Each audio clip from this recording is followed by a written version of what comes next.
এবং এই fast food যখন আমরা খাই, আমরা আমরা একটু আগে বলছিলাম যে ফাস্ট ফুড যখন খাওয়া হয়, সার্টেন ফুড কিন্তু আমাদের খুব যে জিনিসটা খেলে খুব ভালো লাগে, এই একই ধরনের জিনিস আমরা সামনে গেলে আবার কিন্তু খেতে ইচ্ছা করে। যে নিউট্রিশনের সাইকিয়াট্রি, এটাও একটা ব্যাপার যে খাবারগুলোকে এমনভাবে প্রেজেন্ট করা হয়, এমনভাবে অ্যাড দেয়া হয়, বা আপনি যখন খাচ্ছেন, বা ইভেন এমন অনেক সময় আমরা দেখি যে কোক, সফট ড্রিঙ্কস এর কথা বলি, যে একটা অ্যাডের মধ্যে কি দেখায়, উনি খাচ্ছেন, ঢক ঢক ঢক ঢক করে শব্দ বেরোচ্ছে, এটা দেখে কিন্তু আপনার জিভে জল আসছে যে আমিও একটু কোক খাবো, আমিও একটু পেপসি খাবো।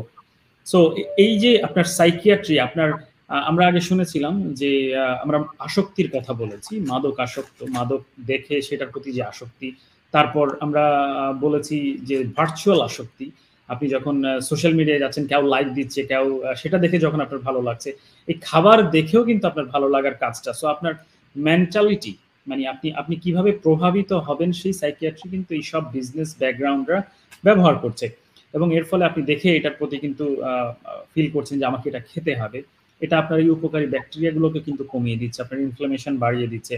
এবং এর ফলে ক্রনিক অনেক ধরনের রোগের প্রতি কিন্তু আপনি হয়ে যাচ্ছেন, যে আপনার কিডনি ডিজিজ হওয়ার জন্য প্রোন হয়ে যাচ্ছেন, ডায়াবেটিস হওয়ার জন্য প্রোন হয়ে যাচ্ছেন। সো আসলে যেটা হচ্ছে যে আমরা যা খাচ্ছি সেটা আমাদেরকে এফেক্ট করছে, এবং এটা সাইক্লিক ভাবে এফেক্ট করছে।